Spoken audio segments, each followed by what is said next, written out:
Isifundazwe iWestern Cape kanye neLimpopo izinesibalo esiphezulu sabafundi abangakazitholi izikhala zokufunda. Izikhulu zezempilo eLimpopo zithi banabafundi abangu-495 bakwa grade 1 kanye nabangu-1094 bakwa grade 8 abangenazo izikhala zokufunda. Isifundazwe sithi sikwazile ukuvula zonke izikole ezingama-42 ezingakwazanga ukuvula mhla ziyi-15 kuNhlolanja ngenxa yokulinyazwa isiphepho. In terms of numbers, in grade 1, we've managed to place 112,848 learners. We're still working on placing 495.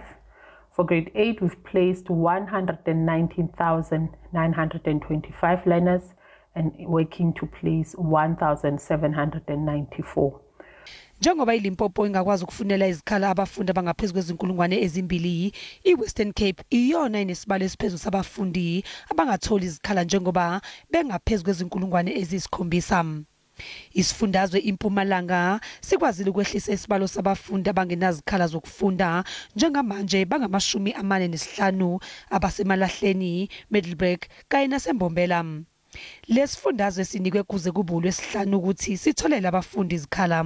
Siyaqinisekisa ukuthi idepartment seyenze konke okusemandleni ukuthi iadmission process ihambe ngendlela efanele, abantwana babe sesikolweni bafunde, ikakhulu kuma fast growing towns wethu eMalahleni, Steve Tshwete local municipality naseMbombela kula bekunesidingo esikhulu. Sikhuluma nje ama numbers ehlile okwamanje, sibheka lama case la kukhona i-movement khona, abanye basuka kwenye indawo baya kwenye indawo. Isifundazwe iKwaZulu Natal sithi amaphesenti angama-89 sabafundi asebezitholile izikhala zokufunda. Sesikhonile ukubhalisa aba grade 1 ababalelwa ku-215,000 and ngaphansi kohlelo lokubhalisa laba baka grade 8 sesikhonile nakhona futhi ukuthi sibhalise ababalelwa ku-229,000. eGauteng bangaphezulu kwama-600 abafundi abangakazitholi izikhala zokufunda. Lezi ngane sezilahlekelwe izinsuku eziyi-13 zokufunda. Kusenjalo bevile ema-450 abafundi abasuka ku-grade 1 kuya ku-grade 11 abafundela phansi kwezihlahla eduze komgwaqo e-East River eCape Flats. Umphakathi walapha uthi ayikho indawo yesikole kule ndawo abathuthelwe kuyo ezokwakhiwa izindlu kuyona. Uthi silula nje isicelo sawo ufuna ukwakhelwa isikole endaweni yawo. Our children are from schools that have Xhosa as a first language.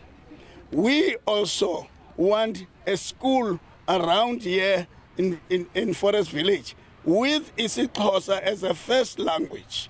The Western Cape Education Department had originally offered at the end of last year various alternatives in which to place their children, both in primary and in high school. But every offer was denied, or it was on condition that we use the existing teachers and create new schools on the premises of another. We cannot simply appoint teachers or create new schools in such a manner.